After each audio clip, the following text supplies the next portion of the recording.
Hello, this is Mike, and I'm going to show you in this video how to use the Bruker Advanced 3 NMR 400 megahertz we have in Citrus Hall 3318A. Alright, this will be a quick video. I'm in the back of the camera, so you're going to follow the cursor on the screen to show what I'm talking about. When we use the spectrometer, we use start, acquire, and process. And under each, you can see there are these sub-menus, sub-tabs on each menu. So I use start, acquire, and process to get all my NMR data as the NMR manager. When you start with start, the first tab, I always tell people to work left to right under each. In the first start tab, you're just defining the experiment to be performed. Once I hit create data set, you're prompted with this message, and we're just going to put in there, we're going to populate the name with practice. And that's what the name of this experiment will be. You don't want to use spaces, you want to use dashes or underscores. Next, you want to populate experiment with 1, and you can start to count up as your synthesis requires from 1 to 100 or 1,000 for that matter. Always remember to keep process number 1. If you want to annotate your data with any labeling, you can put that labeling right here, and then you will actually see that when you print your NMR spectrum. Next, you want to make sure you're doing the right experiment, which in this case we want to do a proton. If not, you can hit select and you'll be prompted by this, and you can actually hit the select the desired experiment, and then choose select set selected item in editor, which will populate this area. The next important area to define is the solvent that you're using. In this case, we're using CDCl3, and last but not least, you want to know where your data is going. And if there's anything to remember of utmost importance is where is your data going, what number your experiment are, and that's basically it for right now. Once you hit OK, a copy of the experiment will be pulled from the master template.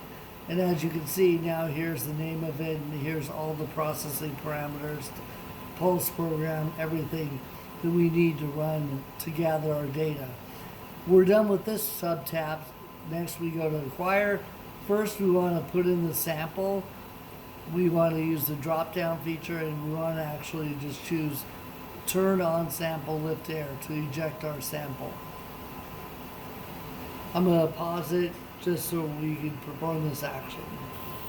We're back, and in order to insert the ejected sample, you go back to turn off sample air, and that's going to lower the sample into the magnet. You're going to have a notification right down here at the center bottom part of the screen, which is sample. The question mark disappeared, and you're going to see dashed lines and a circle indicating that the sample's rotating.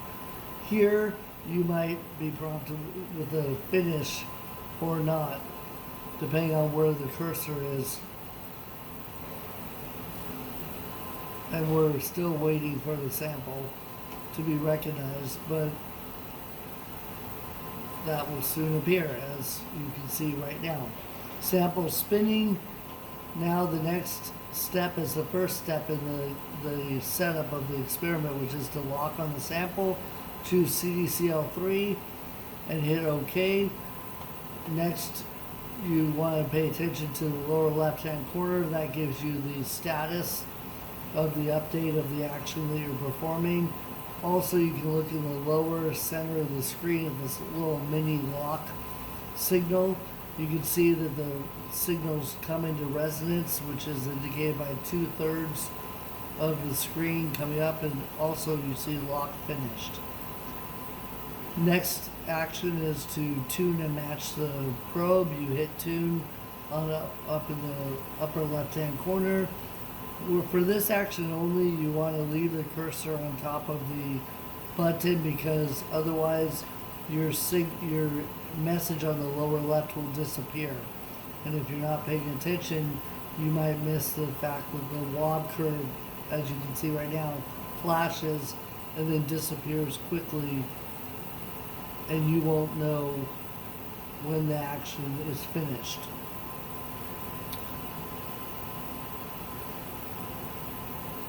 Next, we go to the shim function. This is the longest part of the setup.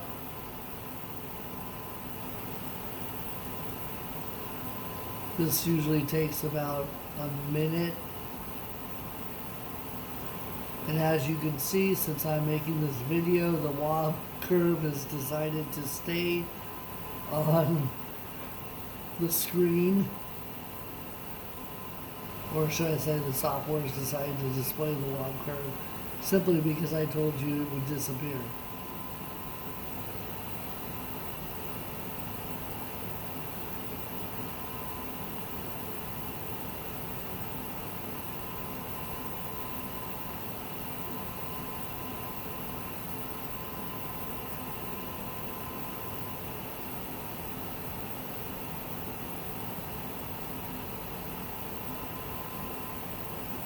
As you can see, you have an indication that some action is being executed because you see the FID flash, which just disappeared, and now you see on the lower left-hand corner, top shim completed. This action's completed.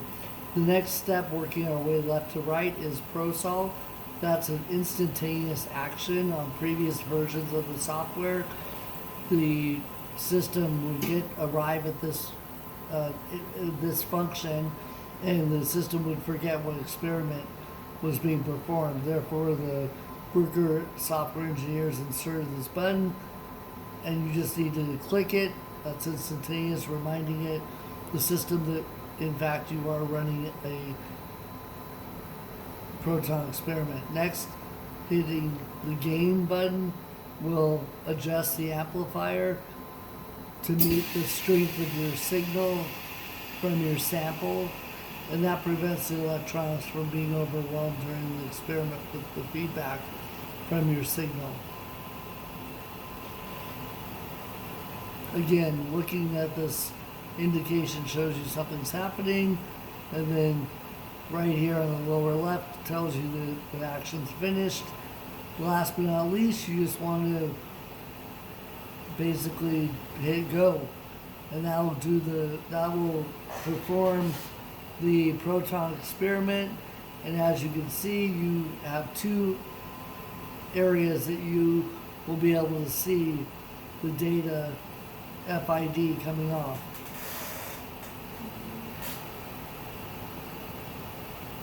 One you should see down here in the lower center. You see there's 1 minute and 40 seconds. You're on scan number 1 of 16. Normally the FID showing, we can go over to the FID window if we want. We can, in the upper middle, we can select it, and you can see acquisition. For some reason it's staying. I don't know why it keeps showing the WAB window, the WAB curve, but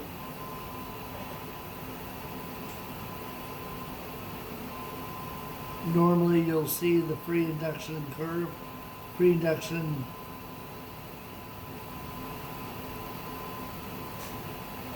decay curve, which is not being shown right now.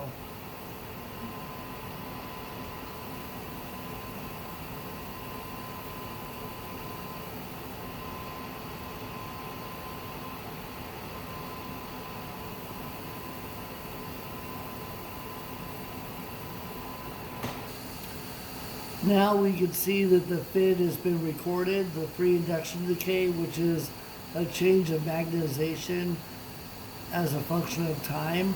And in order to make this data look useful to the NMR spectroscopist, we're going to have to process the data, which takes us to the next tab in the upper left-hand corner of process.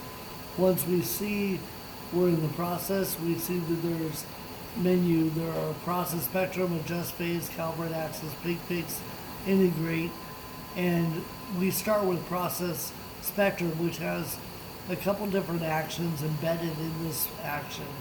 Once you hit this, the system's going to automatically process your data. There's going to be a phase adjustment and some exponential multiplication. Some people like to perform processing the manual way, which is fine. You're more than welcome for doing that, to do that. But for me, I choose process spectrum. As you can see, we're prompted by some weird message, but we just unclick that. Up here in this panel are all sorts of different actions. If you hover over the action, you'll see the parentheses show up. In parentheses is the action that you would actually you would actually enter manually down here, or you could just push the button. For instance, right here, this will shift the data down to the baseline. Now you see we have NMR data. You see that the baseline is flat, and we are ready to move on to the next action, which is calibrating the axis. We don't need to phase since we have a flat baseline, and that was performed in this action. In order to move to this and to zoom in on the peak of interest, in this case CDCL3, we want to zoom in.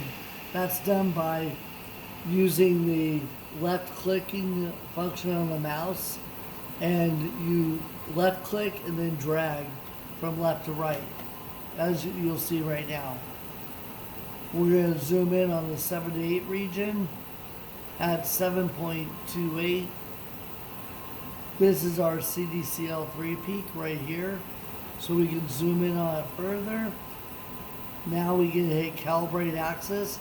Notice that this just disappeared, this top panel right here. That indicates that you're in a very specialized menu. You'll want to click on top of the peak. You'll be prompted by some pop-up message telling you to enter the reference value. We can put 7.28, and now the peak, the spectrum and the peak is calibrated to 1.28. Notice how after that action we return to the general menu of process and acquisition. Next, if we wanted to peak pick, we could hit peak picking. Again, notice how we have a specialized menu. In order to jump from menu to menu, before you open up a new menu, make sure you exit and save your data, as I show you right now, with the disk and the arrow indicating that you saved whatever action you've done, and you're back to the main menu. Let's return to peak picking. Right here where the cursor is shown, there's two highlighted areas. If I wanted to zoom in on this peak further, if I did this right now, what you'd see is this green box appear. What that's telling you is I'm in the actual action of peak picking. If I wanted to zoom in on the peak, I would check that to be unhighlighted, and then I can zoom in or take a measurement, and then now I could peak pick. I could actually highlight that, and I could appropriately pick that peak. In order to zoom out, I can do show full spectrum, push that button, or I can move left to right with any of these three actions. Now you see that there are a bunch of different other peaks. You can go to each individual peak, or you can actually get all the peaks in one dragging action. That's up to you. Return and save your data, and that'll tell you that'll show you that now you have processed data that actually has peak labels on there. Last but not least is integration. Again, for these two menus, peak picking and integration, you see both the first two sub-tabs are highlighted. You're going to perform the action of this second tab, this bracket, define new region, using cursor. If I wanted to zoom in, as you often do with integration, what I would do is uncheck this and then zoom in on the peak I want. In this case, CDCL3. I use the rocker or the rolling wheel in the middle of the mouse to adjust the intensity up and down of the peak. Now I'm going to go further into it. Now I'm at a close enough range where I can hit the define new region and confidently put a label on that integrated region with the rise and fall. Now if I want to move from left to right, going across the spectrum, I can just hit that button, the arrow, and now I can keep hitting it till I get to the next data point, which is here. This multiple's not really useful, therefore I'm going to skip that. Let's go to the next one. If we keep going, which might take too long, in which case you would hit the show full spectrum and then uncheck this, zoom in on the peak that you want, and then integrate. Again, that doesn't look like something I want to integrate right now. I'm going to uncheck this and look at, just kind of look at, again, if I wanted to now, this is unchecked, so I check this. I can integrate this if I want. Or I can integrate this peak if I want. And continue down the spectrum. Last but not least, I want to show you if you want to calibrate the integral. Since we're using CDCL3, you can confidently say that this integral is 1 proton because it's actually CHCl3. It's the impurity in CDCl3, which is why you get 1 proton in the proton spectrum. So you right click on the top of the integral, hit calibrate current integral, you see this is set to 1, which is what we want because there's 1H on CHCl3, and every other peak in the spectrum that has any integral on that peak over that peak will be appropriately referenced based on this peak, the area under this peak being set to 1. Last but not least, you want to return and save your data. Now I have a spectrum that has labels and integrals on that. To finally gather that data, I go to this little printer icon over here in the upper left-hand corner. I want to print the active window. I'm going to hit OK. I don't want to use PDF Complete. I want to use the printer, which is the HP LaserJet, and it's accepting jobs. Therefore, then I just print it, and we'll get a spectrum that has labels and integrals.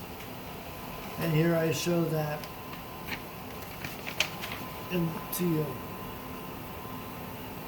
Before I leave, I want to get my sample out of the magnet, and then I want to put the placement sample, the dummy sample back in the magnet, and then I can put the sample back in, and then I can close the software by just exiting out up here and then logging out the system. I hope you have found this useful. Have a good day.